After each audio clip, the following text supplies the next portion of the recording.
Ya teman-teman, dalam lanjutan BRI Liga 1 pekan ke-31, pertandingan yang akan berlangsung besok hari Rabu tanggal 17 April 2024 akan ada 3 pertandingan. Yang pertama ada Borneo FC akan menjamu tim tamu Madura United, lalu ada Persija Jakarta akan melawan tim Persis Solo, dan yang terakhir adalah Rans Nusantara akan menjamu Barito Putra.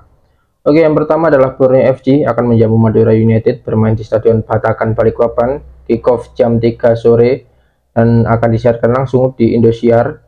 Dan saat ini di tabel klasemen sementara, Borneo FC masih berada di peringkat 1 dengan 70 poin, lalu Madura United berada di peringkat 6 dengan 47 poin. Dan dari 5 pertandingan terakhir, Borneo FC mampu menang 4 kali dari Madura, dan Madura United hanya menang 1 kali. Dan di pertemuan terakhir mereka adalah putaran pertama bulan Oktober lalu, di mana tim Madura United yang saat itu bertindak sebagai tim tuan rumah kalah 1-2 dari Borneo FC.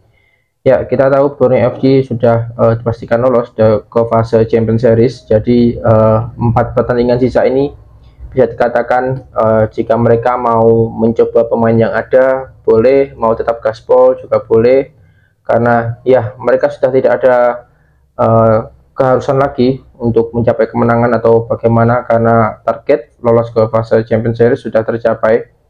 Dan ya di sisa pertandingan yang tersisa dari BRI Liga 1 ini, mereka bisa mungkin uji coba pemain-pemain yang jarang mendapatkan menit bermain untuk menjaga kondisi dari pemain inti untuk tampil di fase Champions Series.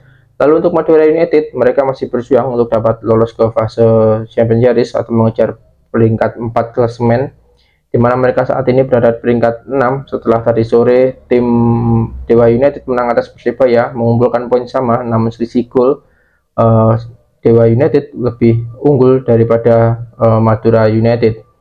Ya, jadi bagi Madura United sendiri melawan Borneo FC bukanlah sebuah hal yang mudah, apalagi jika Borneo FC tampil dengan full tim dan bermain di kandang sendiri, karena selama Liga 1 digulirkan pada musim ini, Borneo FC sampai saat ini hanya mengalami 2 kekalahan saja.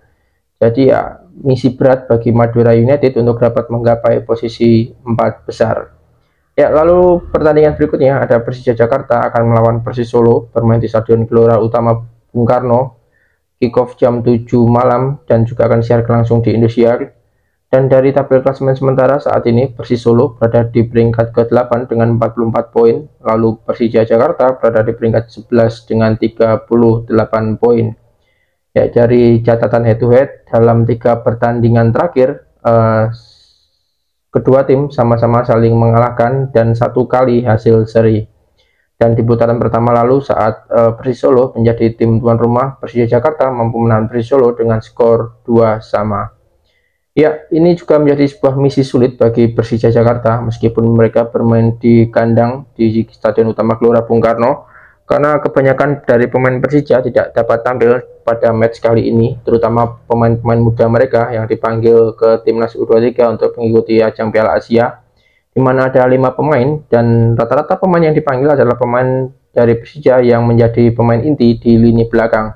Ya, jadi saat ini Persija praktis hanya memiliki 3 pemain yang benar-benar berposisi sebagai back. Ada Audrey Gudela, ada Akbar Arjunsah, dan yang satunya saya lupa siapa ya.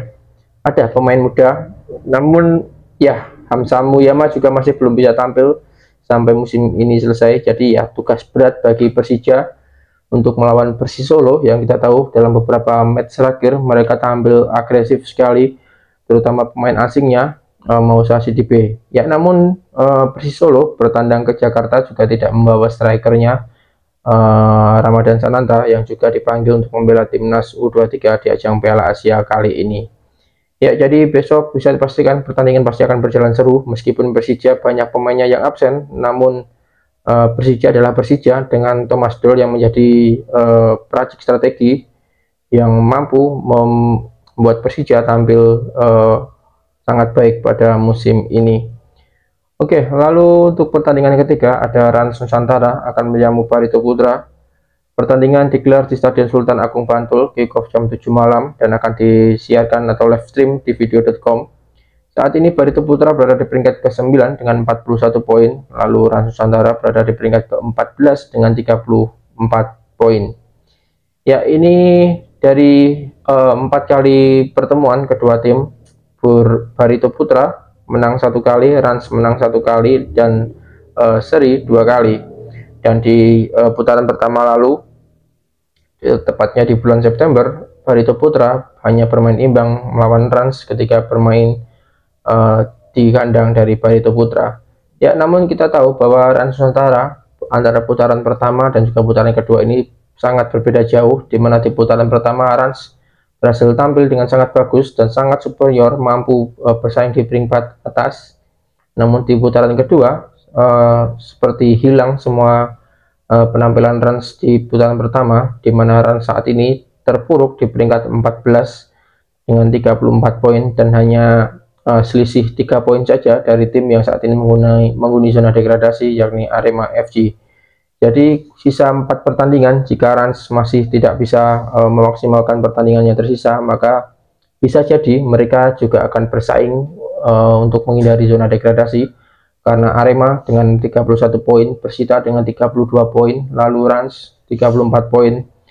Dalam 4-3 pertandingan sisa, semuanya masih bisa terjadi.